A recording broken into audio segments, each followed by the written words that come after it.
Japanese fluffy omelette எப்படி செய்யுதுன்னு சொல்லி பார்க்கலாமா? 6 முட்டையை வெள்ளைக்கரு தனியாக மஞ்சக்கரு தனியாக பிரித்து எடுத்துக்கலாம். இப்போ இது ரெண்டுக்குமே தேவையான அளவு உப்பு சேர்த்துட்டு எல்லோவை ஹேண்ட் பீட்டர் வச்சு பீட் பண்ணிக்கோங்க. ஏன்னா ரொம்ப ஃப்ளஃபியாக வரணும்னு தேவையில்லை, அதனால் லைட்டாக பீட் பண்ணால் போதும்.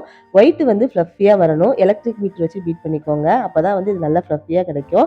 ½ அன் ஹவர் ஆகும் ஹேண்ட் பீட்டர் வச்சு நீங்கள் பீட் பண்ணிங்கன்னா. அதுக்கு எலக்ட்ரிக் பீட்டர் தான் பெஸ்ட்டு. இந்த மாதிரி நல்லா ஃப்ளஃபியாக பீட் பண்ணி எடுத்துக்கலாம். இதுக்கு தேவையான பொருட்கள் சில்லி ஃப்ளேக்ஸும் மிளகுத்தூளும். வாங்க இப்போ எப்படி செய்யுதுன்னு சொல்லி பார்க்கலாம். கடாயில் பட்டர் எல்லா பக்கமும் ஸ்ப்ரெட் பண்ணி விட்டுட்டு எல்லோவை ஃபஸ்ட்டு ஊற்றிட்டு ஒரு 2 மினிட்ஸ் வந்து நல்லா வேக விடுங்க. 2 சைடு நல்லா குக் ஆயிருக்கும். பெரட்டிலாம் போட வேணாம். இது மேலேயே அப்படியே எடுத்து வச்சிருக்கிற ஒயிட்டையும் சேர்த்து ஈவனாக ஸ்ப்ரெட் பண்ணி விட்டு மேலே கொஞ்சமாக சில்லி ஃப்ளேக்ஸு கொஞ்சமாக மிளகுத்தூள் தூவி விட்டு அடுப்பை சிம்மில் வச்சுட்டு மூடி போட்டு ஒரு 3 மினிட்ஸ் வந்து விட்டுருங்க. 3 மினிட்ஸ் கழிச்சு ஓப்பன் பண்ணுங்கள். நல்லா ஃப்ளஃபியாக எக் வந்து நல்லா குக் ஆயிருக்கும். ரொம்பவே சாஃப்டாக டேஸ்டியான ஜாப்பனீஸ் ஃப்ளஃபி ஆம்லேட் ரெடி. இதை கட் பண்ணி அப்படியே சாப்பிடுங்க. சூடாக சாப்பிடுங்க. அப்போ தான் செம்ம டேஸ்ட்டாக இருக்கும். இந்த ரெசிபியோட full video link Saturday recipes YouTube சேனலில் இருக்குது. லிங்க் நான் டிஸ்கிரிப்ஷனில் வைக்கிறேன்.